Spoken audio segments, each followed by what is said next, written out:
Bukan. Wakil setan mungkin dia. Sidang pembacaan putusan perkara nomor 214/Pitsus/2026/PN Lubuk Pakam digelar di Pengadilan Negeri Lubuk Pakam kelas 1A Kamis 6 Agustus 2026.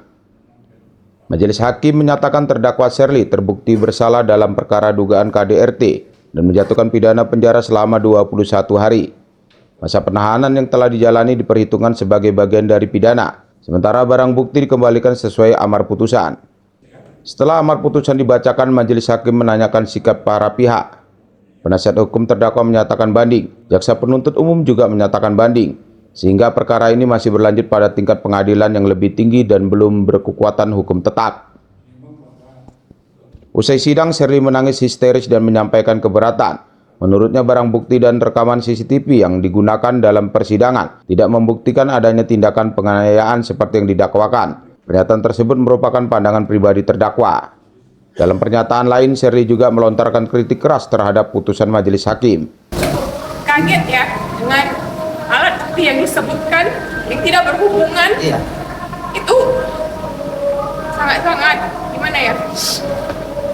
Gak adil aja sih buat saya. Memangnya kacamata yang pecah itu apa pasalnya? Memangnya saya pakai kacamatanya itu untuk menusuk matanya, menusuk wajahnya, bahkan wajahnya aja nggak terluka, gitu. Baju juga sama. Memangnya satu hari itu dia pakai 2 baju. Kenapa dia serahkan 2 bukti? Baju yang koyak dikoyain sama LC yang di tasma dibawa ke nuduhnya ke saya. Dia nggak ada pakai baju double tanggal 5 April itu. Dan jelas di kamera CCTV juga dia pakai baju abu-abu bertuliskan Levi's. Kenapa bisa barang bukti lain dijadikan dan bisa saya dituntut bersalah? Itu sangat tidak adil dan tidak masuk akal. Saya di sini korban. CCTV juga tidak menunjukkan bahwa Sherly ini melakukan penganiayaan. Tidak ada satupun. Dan jelas ketika dia bersaksi dia juga bilang kacamatanya saya ambil, saya patahkan. Itu hukumnya apa? Kecuali dia bilang kacamatanya saya ambil, saya tusuk ke mukanya. Itu mungkin saya bersalah. Tapi kacamata yang patah pun tidak masuk akal. Saya cuma patah jadi 2. Kenapa bisa jadi 3 bagian? Dan di mana satu kacanya lagi? Kacanya cuma sebelah yang dia serahkan. Memangnya kacanya itu masuk ke muka dia, ke mata dia? Sangat tidak masuk akal. Bekas luka dengan barang buktinya. Ini benar-benar nggak adil. Benar-benar bukan wakil Tuhan hakim-hakim di sini. Bukan. Wakil setan mungkin dia. Sementara itu, tim penasihat hukum Sherly menyatakan menolak pertimbangan putusan karena menilai tidak sesuai dengan fakta persidangan. Mereka memastikan akan menempuh upaya hukum banding dan berencana menyampaikan pengaduan ke Komisi Yudisial serta Badan Pengawas Mahkamah Agung. Ini sudah pasti putusan yang tidak berdasarkan keadilan, tidak berdasarkan ketuhanan yang Maha Esa. Aku pastikan ini. Ini putusan yang sangat tidak adil. Fakta persidangan sudah jelas-jelas menunjukkan tidak satupun alat bukti yang bisa menunjukkan bahwa Sherly adalah sebagai pelaku tindak pidana. Seperti saya bilang dari sebelum-sebelumnya, kalau saya dianiaya di rumah saya adalah penguasa rumah saya pemilik rekaman CCTV, maka saya yang dianiaya pasti akan menunjukkan semua rekaman CCTV yang terjadi di rumah saya. Tidak sepenggal ini pun tidak juga menunjukkan adanya perbuatan itu. Justru sebaliknya, pihak Sherly dan kakaknya yang menjadi korban. Nah, adanya putusan yang menyatakan yang bersalah, saya tadi jelaskan mengatakan langsung saya banding. Kami banding, walaupun tidak berkoordinasi tadi sama klien. Karena apa?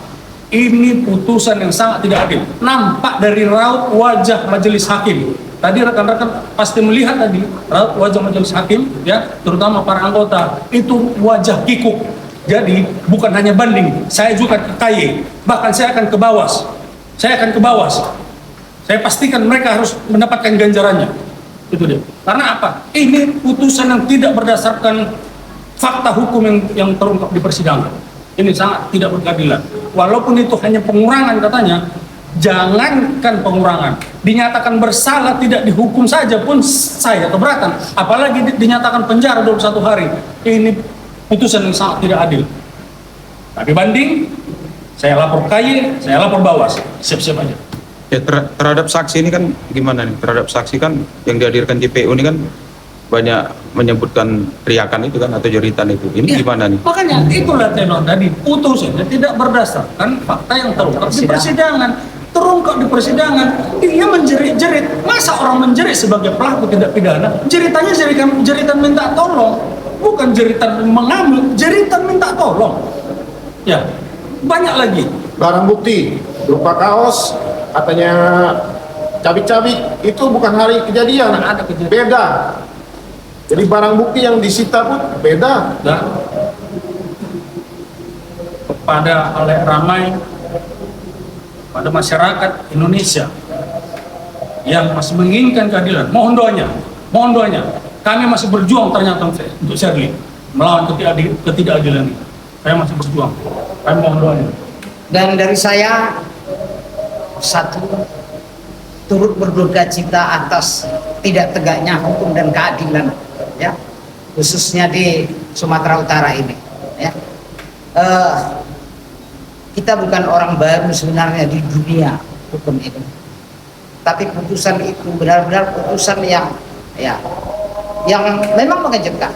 Walau dari awal, ya, kita udah menduga. Karena apa? Ketika kita kaitkan dengan putusan kakaknya Shirley yang sama-sama mereka korban, tapi diputus di pengadilan ini juga bahkan sampai di tingkat kasasi menjadi 6 bulan, ya. Padahal mereka keduanya kakak adik adalah korban, ya. Tapi seperti tadi dibilang rekan saya, ya, kita akan tadi sudah dinyatakan banding. Ya, kalau memang keadilan tidak dapat di pengadilan tinggi, kita kasasi. Ya, kalau enggak juga di kasasi tidak, ya, barulah apa yang dapat kita lakukan. Saya terus terang aja lah, kalau ada apa saya dukun santet, saya minta tolong sama dukun santet, ya, nih. Ya, yang tidak memberikan keadilan santet aja menurut saya itu. Ya. Tadi irah-irahnya tadi kan jelas berdasarkan ketuhanan yang Maha Esa. Dengan Tuhan yang berbicara di sini. Iya.